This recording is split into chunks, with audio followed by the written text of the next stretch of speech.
नमस्कार. श्री जगन्नाथ दत्तात्रय कवडे साहेबांच्या अमृत महोत्सवानिमित्त स्टेजवर बसलेले सर्व मान्यवर आणि समोर बसलेले सर्व त्यांचे आप्तेष्ट मित्रमंडळी, आज म्हणजे असं खूप कमी लोकांच्या जीवनामध्ये हा जो आजचा कार्यक्रम आहे, हेल्दी वेल्दी, आणि आजही त्यांची जी तब्येत बघितली तर एकदम स्ट्रॉंग आणि असे फ्रेश दिसतात ते. आणि ज्यांना मुलं चांगली मिळाली, त्यांची मुलं संतती चांगली घडली. आता गणेशराव कवडे आणि त्यांच्या बहिणी, ही सर्व मुलं त्यांची चांगली निघाल्यामुळं मला असं वाटतं त्या दोघांच्याही चेहऱ्यावर खूप समाधान आहे. पैसा किती आला आपल्याकडे, करोडो रुपये अब्ज रुपये असू दे, पण ज्यांची मुलं चांगली नाहीत त्याच्या जीवनाला थोडासा दुःख होत राहतं, दररोजचं ते दुःख होते. परंतु यांच्या जीवनामध्ये खूप चांगलं, आणि ज्या लोकांनी इथे येऊन सर्व त्यांच्याबद्दल ज्या स्टोरीज सांगितल्या, मागच्या जुन्या आठवणी सांगितल्या, त्या खरोखर अप्रिसिएबल आहेत. माझे सुद्धा त्यांच्यासोबत जेव्हा जेव्हा मी भेटायचो दशकरीला, लग्नामध्ये जेव्हा त्यांच्यासोबत बसायचो तर त्यांचे विचार ऐकून आम्हाला सुद्धा खूप बरं वाटायचं. आणि जेव्हा जेव्हा ओझरला आम्ही येतो तेव्हा कोणतेही पाहुणे आलेत की गणेशरावला फोन करतो आम्ही की हे पाहुणे आले, यांना अभिषेक करायचा आहे, दर्शन करायचं. म्हणजे बघा काय होतं की जेव्हा एक कुटुंब समाजामध्ये जेल होते तेव्हा आपोआपच लोकांना त्यांची नावं आठवतात. आणि गणेशरावचं काम खूप चांगलं आहे. आताच मी त्यांना भेटलो तर एका पेशंटचं त्यांनी CSR फंडावरून 1,10,000 रुपये एका पेशंटचे माझ्या समोरच कमी करायला लावले.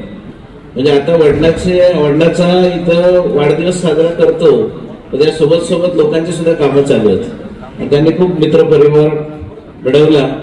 आणि कवडे साहेबांना, जगन्नाथ शेठला आपल्या सर्व जुन्नर तालुक्यातर्फे आणि आपल्या सर्वांच्या मनापासून त्यांच्या वाढदिवसानिमित्त शुभेच्छा देतो. Thank you very much.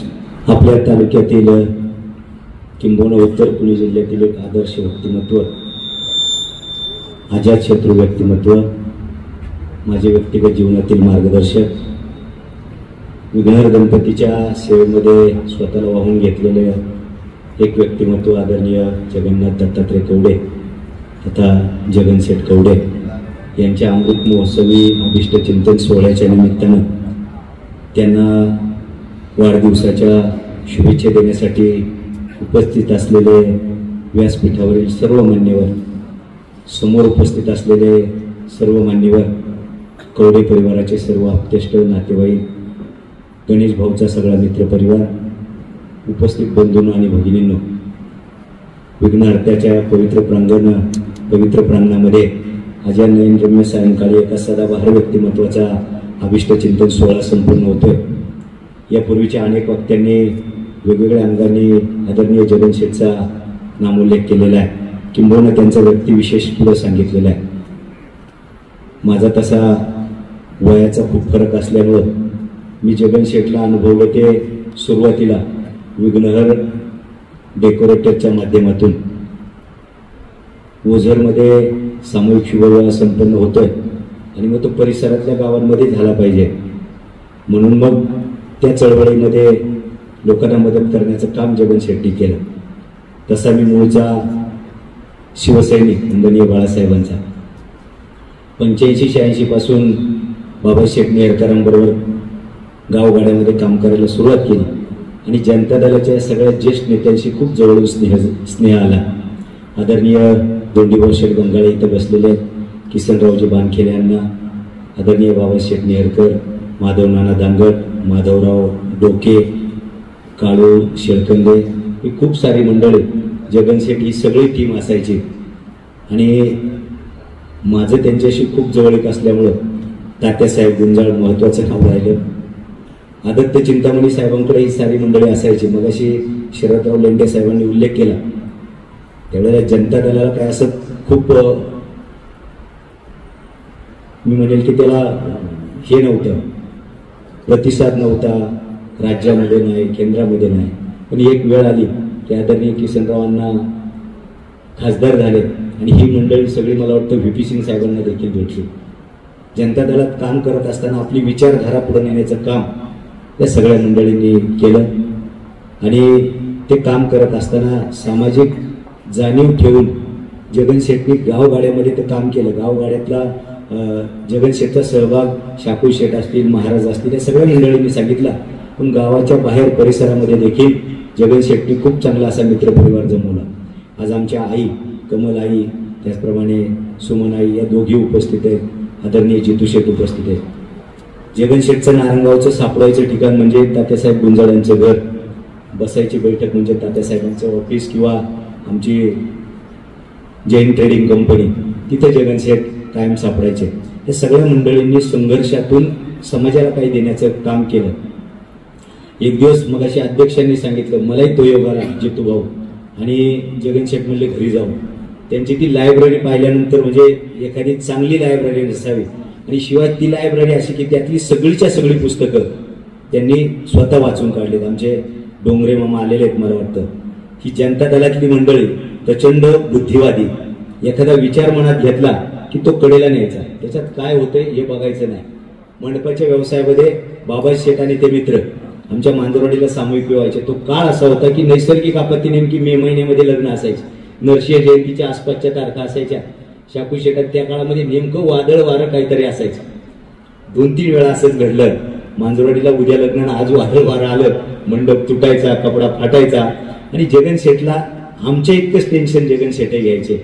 मग रात्री 100% जागरण करून तो मंडप दुसऱ्या दिवशी सकाळी पाहुण्यांच्या स्वागताला 100% तयार पाहिजे. म्हणजे कोणत्याही पद्धतीचं तिथं त्यांना चांगलं काम केल्याशिवाय त्यांना समाधान मिळायचं नाही. अशा प्रकारचं व्यक्तिमत्व, खरं तर त्यांचे व्यक्तिमत्व म्हणजे व्यासंगी, बहुआयामी अशा प्रकारचं जगन शेठचं व्यक्तिमत्व आहे. राजकारणात मला माहित नाही, गावगाड्यामध्ये त्यांनी काम केले. राजकारणात ही मंडळी मोठी झाली नसतील, पण आपल्या विचाराशी ही मंडळी ठाम राहील. त्यांच्या पश्चात माझे सहकारी युवा नेतृत्व म्हणून शिवसेनेमध्ये गणेश भाऊंनी काम केलं. किंबहुना अपयश आलं, पण ते थांबले नाहीत. पुत्र देगा ऐसा गुंडा ज्याचा तीही लोकी झेंडा, अशा प्रकारे गणेश भाऊचं आज काम आहे. शिवसेनेतून समजा ते भाजपमध्ये जरी गेले, परंतु आज तिथं त्यांचं एक स्वतःचं वलय स्थान त्यांनी निर्माण केलेलं आहे. गावगाड्यामध्ये मला वाटतं ट्रस्टमध्ये शेठच्या नंतर गणेश भाऊंनी काम केलं आणि एक वेगळं काम सुरू केलं. खरं तर आपल्या अष्टविनायकापैकी सगळ्यात चांगलं किंवा व्यवस्थित कारभार, लोकांना सुविधा, भाविकांची चांगली सुविधा करणारे एकमेव देवस्थान असेल तर ते ओझरच आहे. आणि त्याच्यामध्ये मला वाटतं कायम सहभाग जो राहिलाय तो जगन शेठचा राहिलेला आहे. मगाशी अनेकांनी उल्लेख केला, जगन शेठ कायम गावातच. खरं तर आप्पाचा मगाशी उल्लेख केला, आजही आप्पा शेठच्या पुढे उभं राहतात. बाकी आप्पा बोलताना किती बोलेल काय बोलेल सांगता येत नाही, पण शेठच्या पुढं आम्ही आप्पाला कधी उभं राहिलेलं पाहिलं नाही. असे आदरयुक्त दाराला गणेश भाऊ असेल, आप्पा असतील किंवा हे सगळे बंधू असतील, आदरणीय जगन शेठचा प्रचंड आदर या सगळ्या मंडळींना. जीवनाच्या प्रवासात अनेक चढ उतार असतात, पण ते सगळे झेलत आपलं दुःख लपून ठेवत जगन शेठ सगळ्यांना सुख, समाधान, प्रेम देण्याचं काम करतात. अशा एका व्यक्तिमत्व आज त्यांचा अभिष्टचिंतन सोहळा होतोय. त्यांचं आरोग्य आजही निरोगी निरामय आहे. पंढरीश परमात्मा पांडुरंगाला आणि गणपती बाप्पाला प्रार्थना करतो अशाच प्रकारचं निरोगी निरामय आयुष्य त्यांना लाभावं. त्यांची 100वी साजरी करण्याचं सौभाग्य आपल्या सगळ्यांना लाभावं. आणि गणेश भाऊ ती संधी तुम्ही आम्हाला प्राप्त करून द्यावी अशी गणेश भाऊला देखील आमची विनंती आहे. शेठ आपल्याला वाढदिवसाच्या माझ्या खंडागळे परिवाराच्या वतीनं शिवसेना जुन्नर तालुका कृषी उत्पन्न बाजार समिती जुन्नर, आमचे मित्र आणि लाला अर्बन बँकेचे चेअरमन युवराजजी बांधखेले त्यांच्याही वतीनं व्हाईस चेअरमन आणि या कुटुंबाचे जवळचे स्नेह आदरणीय तात्यासाहेब गुंजाळांचे चिरंजीव, जय हिंद कॉम्प्रिहेन्सिव्ह एज्युकेशनल इन्स्टिट्यूटचे चेअरमन जितू शेठ गुंजाळ, जितूबाई बिडवई, खरं तर खूप आमचे सहकारी प्रसादजी डोमसे, आदरणीय निलेशजी मुटके, खूप सारी मान्यवर मंडळी उपस्थित. आपल्या सगळ्यांच्या वतीनं शेठ आपल्याला वाढदिवसाच्या शुभेच्छा देतो. आपल्या जीवनात मला वाटत नाही की आपल्या जीवनात काही करायचं राहिले, कारण तुम्ही खूप शांत समाधानी जीवन जगलंय. या पुढच्या काळात देखील विघ्नहर्ता गणपती बाप्पा करो आपल्या चेहऱ्यावर, आपल्या जीवनामध्ये अशाच प्रकारचं सुख समाधान लाभावं. आणि आपल्या सगळ्यांच्या वतीनं शेठला राजकारणामध्ये कदाचित फारसे यश आले नसेल, पण तुमच्या आशीर्वादानं, गणपती बाप्पाच्या आशीर्वादानं आमच्या गणेश भाऊंना राजकारणामध्ये चांगलं यश मिळावं आणि ते तुमच्या डोळ्यासमोर तुम्हाला बघता यावं हीच बाप्पाच्या चरणी प्रार्थना करून आपल्याला पुन्हा एकदा या वाढदिवसाच्या निमित्तानं भरभरून शुभेच्छा देऊन थांबतो. धन्यवाद. जय जय महाराष्ट्र. जय गुरुदेव.